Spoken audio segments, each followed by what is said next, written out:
Bismillahirrahmanirrahim. Assalamualaikum warahmatullahi ta'ala wabarakatuh. Alhamdulillahi rabbil alamin. Wassalatu wassalamu ala asyrafil anbiya wal mursalin wa ala alihi wa sahbihi ajma'in. Qala rabbi syrah li sadri wa yassir li amri wahlul 'uqdatam min lisani yafqahu qawli.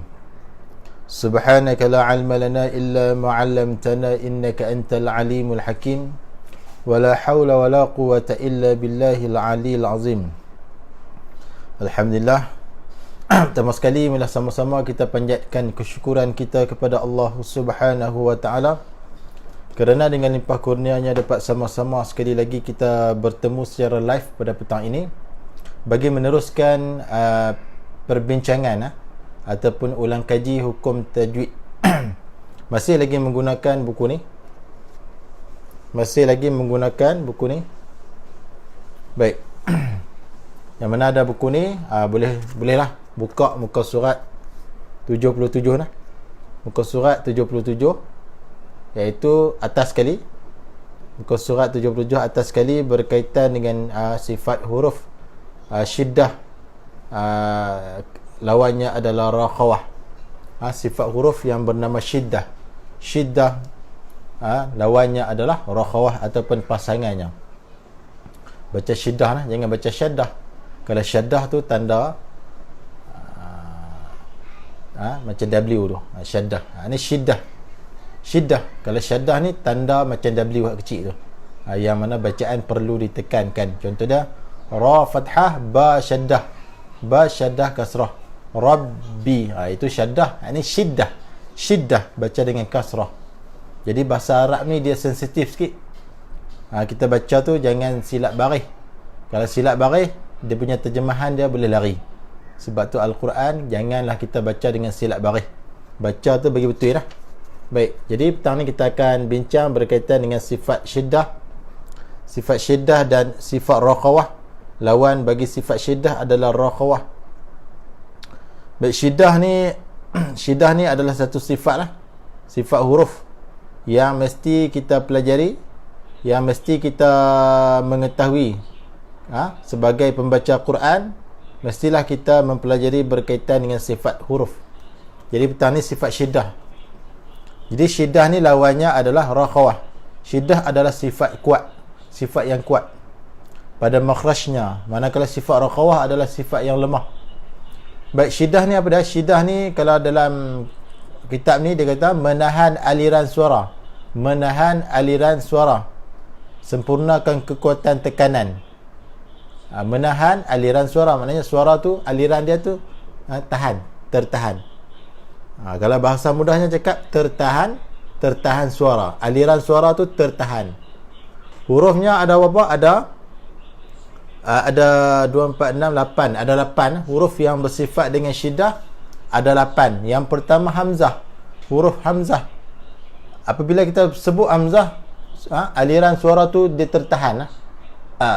Contohnya hamzah, hamzah tu sukun. Tak kiralah apa huruf yang berada di hadapan hamzah tu, yang penting hamzah tu sukun. Contohnya kita buat misal, kat depan hamzah sukun tu ada mim. Mim fathah, hamzah sukun. Bunyi dia ma. Jadi hamzah dia punya tempat ada di sini, pangkal halkum. Ma. Jadi aliran suara tu tertahan. Suara hamzah tu tertahan. Itulah dipanggil syiddah. Ma maksudnya sebutan dia tu tak panjang. Sebab apa? Sebab aliran suara tu tak mengalir. Yang kedua jim. Jim tempat dia di tengah lidah. Tempat ataupun makhraj dia di tengah lidah. Apabila kita sebut jim, khususnya jim itu sukun. Contohnya aj, maka sebutan jim itu tidak mengalir. Suara jim itu tidak mengalir ataupun tertahan. Aliran suara jim. Itulah dipanggil syiddah. Baik. Kemudian yang ketiga huruf dal. Dal pun sama juga. Makhraj dia di hujung lidah. Hujung lidah tekan belakang. belakang gigi kacip atas. Ad. Maka suara dal itu tidak mengalir. Dia tertahan. Dia tertahan. Ad. Bukan maksud tertahan di sini tidak keluar. Suara tu keluar, cuma dia tak panjang. Ada. Jadi dia tak ada macam tu. Ataupun tadi hujim tadi. Dia tak panjang macam tu. Tak mengalir suara. Kemudian huruf qaf. Aqa. Makhraj dia di pangkal lidah, belakang lidah. Aqa. Dia tak panjang. Suara dia tu tak panjang. Dia tak mengalir. Itu dah dipanggil syiddah. Kemudian huruf ta. Alta. Suara ta pun tidak mengalir. Ba. Ab. Kaf. Ak. Dan yang terakhir huruf ta. At. Jadi 8, 2, 4, 6, 8 ini adalah huruf yang bersifat dengan syiddah. Bersifat dengan syiddah. Syiddah adalah sifat yang kuat. Maksud syiddah adalah tertahan suara. Maksudnya suara huruf-huruf yang telah saya sebutkan tadi itu tidak mengalir, tertahan. Kemudian lawannya ataupun pasangannya adalah rakhawah. Jadi rakhawah ini lawan bagi sifat syiddah. Kalau syiddah itu suara tertahan ataupun suara tidak mengalir, manakala rakhawah lawannya adalah suara mengalir. Suara itu terlepas. Huruf yang bersifat dengan rakhawah adalah ada berapa? 2, 4, 6, 8, 10, 12, 14, 16. 14 ada 14. Baik. Yang pertama huruf kha. Makhraj dia di hujung halkum. Apabila kita sebut kha, maka aliran suara kha itu mengalir, terlepas. Suara dia terlepas. Contoh dah tu dia panjang sikit kan, sebutan dia tu panjang sikit. Mengalir suara kha tu lah. Yang kedua zal. Al makhraj dia di hujung lidah dikeluarkan sedikit di antara gigi atas dan gigi bawah. Tu mengalir suara zal itu. Yang ketiga huruf ghain. Ghain pun atas ni juga satu tempat dengan kha. Au ghairil dia ada aliran suara ghain. Kemudian huruf ha pedas di tengah halkum. Pastikan kita baca ha pedas itu bunyi dia panjang.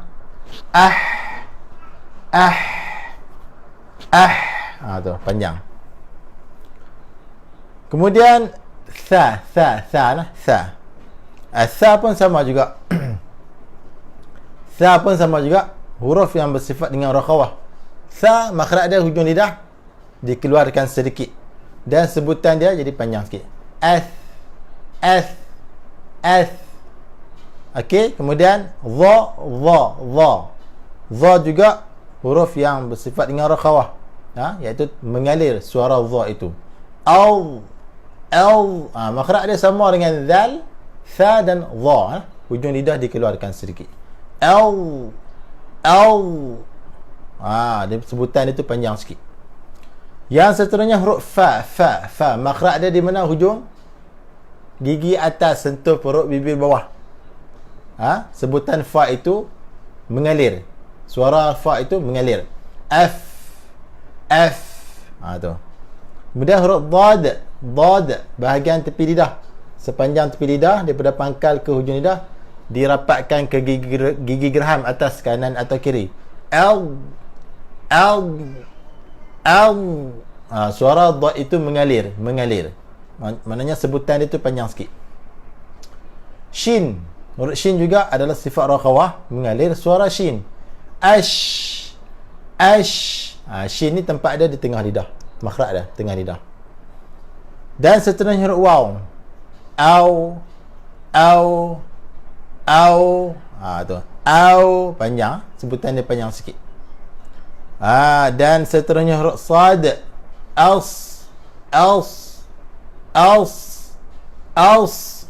Sebutan dia panjang sikit. Suara sad itu mengalir, rakhawah. Sin. as. Sebutan dia panjang sikit. As. Sebab apa? Bersifat rakhawah. Rakhawah maknanya mengalirkan suara. Kemudian ha. Ha simple lah di bawah ni. Sebab tu kita baca surah Al-Fatihah ayat yang ke-berapa tu? Ihdinas sira. Kena sebut panjang sikit sebab dia adalah bersifat dengan rakhawah, iaitu mengalir suara ha. Kemudian zai. Az. Zai ujung lidah tekan belakang gigi kecil bawah nah. Belakang gigi kecil bawah. Az. Dan yang seterusnya yang terakhir ya. Ai. Sebutan dia panjang sikit lah. Tempat dia di tengah lidah juga. Jadi huruf yang di tengah lidah ada 3. Jim, shin, ya di tengah lidah. Jadi huruf-huruf yang telah saya sebutkan sebentar tadi, pastikan sebutan dia tu panjang sikit kerana huruf-huruf itu bersifat rakhawah. Rakhawah maknanya mengalir suara, terlepas suara. Kalau syiddah yang tadi tertahan suara. Contohnya hamzah kan, a, ma, ta. Dia tertahan, suara tu tak mengalir, tak panjang. Manakala rakhawah, suara tu mengalir. Akh, al, aw, ath, aw. Tu dia mengalir suara nah. Itulah yang dikatakan dengan sifat rakhawah. Rakhawah. Kemudian ada satu lagi, sifat pertengahan. Sifat pertengahan di antara dua sifat tadi dipanggil sifat tawassut. Sifat tawassut. Rakhawah sini, syiddah sini. Syiddah maknanya tertahan suara, maksudnya suara itu tidak terlepas. Kalau syiddah, rakhawah maknanya terlepas suara ataupun mengalir suara. Kemudian sifat di antara dua sifat tadi adalah tawassut. Tawassut pula adalah sifat pertengahan di antara syiddah dan rakhawah. Kalau syiddah maknanya tertahan suara, maknanya suara itu tidak mengalir. Kalau rakhawah, suara itu mengalir. Manakala tawassut, pertengahan di antara dua tadi. Nak kata tertahan pun tidak, nak kata terlepas pun tidak. Dia duduk tengah-tengah. Dia ada berapa huruf? Dia ada 5 huruf. Dia ada 5 huruf. Yang pertama huruf lam. Huruf lam itu apabila kita sebut dia apabila kita sebut huruf lam suara lam itu nak kata terlepas pun tidak, nak kata terlepas sangat pun tidak, nak kata tertahan pun tidak. Suara lam dia duduk tengah-tengah. Al. Kalau terlepas al. Dia lepas, tak boleh. Kalau tertahan al. Tak boleh juga. Ada al pertengahan. Alhamdulillah. Dia duduk pertengahan. Kemudian huruf nun, kalau terlepas tak boleh juga. An. Suara tu jadi panjang, tak boleh, salah. Kalau tertahan pun tidak. An. Tertahan, dia kena pertengahan. An. Tu macam tu saja. Yang ketiga huruf ain, juga sama, bersifat dengan tawassut. Tawassut bermaksud sifat pertengahan di antara syiddah dan rakhawah. Kalau syiddah tertahan suara huruf itu, kalau rakhawah terlepas suara huruf tersebut. Manakala tawassut ini sifat pertengahan di antara dua tadi. Dan yang ketiga adalah huruf ain. Ain pun sama juga, suaranya nak kata terlepas pun tidak, nak kata tertahan pun tidak. Jadi sebutan dia tu pertengahan. Pertengahan. Macam mana kalau terlepas? Macam mana? Dia jadi panjang sebutan dia. Yang tu panggil terlepas. Salah lah, ain tidak terlepas. Nak kata tertahan pun tidak. Tak boleh juga, dia pertengahan. Ghairil maghdu. Macam mana? La a'budu ma. Pertengahan lah. Nak kata suara ain itu terlepas sangat pun tidak, nak kata tertahan pun tidak. Itulah dipanggil tawassut. Dan seterusnya sifat huruf mim. Huruf mim pun sama juga. Mim adalah bersifat dengan tawassut. Tawassut ni terlepas pun tidak, tertahan pun tidak. Macam mana? Pertengahan. Kalau terlepas macam mana? Itu terlepas. Kalau tertahan, itu tertahan. Kita nak pertengahan. Jadi ghairil siratal ladzina an'amta. Dia tak terlepas sangat, tak tertahan sangat. Dan yang terakhir daripada 5 huruf yang bersifat dengan tawassut adalah ra. Ra juga bersifat dengan tawassut, tidak terlepas sangat, tidak tertahan. Kalau terlepas macam mana? Dia panjang. Salah. Siapa baca macam tu salah. Kalau tertahan, tertahan, tak mau. Dia nak pertengahan. Allahu Akbar. Dia suara dia pertengahan di antara syiddah dan rakhawah. Di antara syiddah dan rakhawah. Baik. Jadi saya ulang sekali lagi. Petang ini kita duk bahas tajuk apa? Petang ini kita duk bahas, kita duk ulang kaji, kita duk bincang berkaitan dengan sifat huruf yang bernama syiddah. Syiddah tu apa? Syiddah tu maksudnya menahan aliran suara. Menahan aliran suara. Sempurnakan kekuatan tekanannya. Huruf yang bersifat syiddah ada 8. Hamzah, jim, dal, qaf, ta, ba, kaf, ta. Ada 8 huruf yang bersifat dengan syiddah. Jadi apabila kita sebut huruf yang bersifat dengan syiddah, antaranya hamzah, pastikan aliran suara tidak mengalir. Maksudnya sebutan dia tu tidak panjang. Kalau hamzah, a, ma, ka, ta, dia tak panjang. Dia tak boleh ta, ka, dia tak boleh panjang, sebab dia bukan rakhawah, dia syiddah. Syiddah tu menahan aliran suara hamzah tersebut. Ni ulang balik ni. Tadi bacalah, ni ulang balik. Jim, yang kedua jim. Jim pun sama juga. Jim. Apabila jim itu mati, kita kena tahan. Aliran suara jim itu kena tahan. Jangan terlepas. Tak boleh nak buat. Saya pun tak kerti nak buat. Panjang tak boleh. Dia kena aliran suara dia kena tahan. Macam tu je. Tak payah panjang-panjang sebut dia. Tapi ramai yang baca Quran, apabila jim mati, dia bunyi angin. Salah . Jim tidak ada sifat angin, tidak ada sifat hams, tidak ada safir. Yang jelas qalqalah. Qalqalah tu adalah tu. Dal sama juga. Dia tak mengalir suara dal. Dia panjang, tak ada. Baik. Tu antara huruf yang bersifat syiddah. Lawan dia rakhawah. Rakhawah pula terlepas suara, mengalir suara. Kena faham tu, mengalir suara berserta huruf tu. Contoh dia kha. Bila kita sebut kha, sebutan kha itu, suara kha itu mengalir, dia pergi panjang. Dia panjang sebutan dah. Tu dia panggil rakhawah. Ha pedas. Tu rakhawah lah tu. Rakhawah lah tu, mengalir suara, panjang sebutan dia. Huruf bayi, huruf shin, sebutan dia panjang. Tu rakhawah lah tu. Mengalir suara. Sin, selain daripada sifat tafashi, selain daripada sifat safir, sifat hams, sifat rakhawah juga ada pada sin, iaitu mengalir suara. Baik, jadi yang tu sajalah untuk petang ni. Biarlah kita bincang sikit-sikit supaya tak keliru lah. Kalau kita sekali live kita ajak semua sifat, rasanya payah nak ingat tu. Jadi kita live, kita bincang 2 sifat macam tu sajalah. Jangan live banyak, jangan bincang banyak-banyak lagi, takut tak ingat. Sebab bukan senang, bab sifat huruf ni susah sikit, susah nak faham.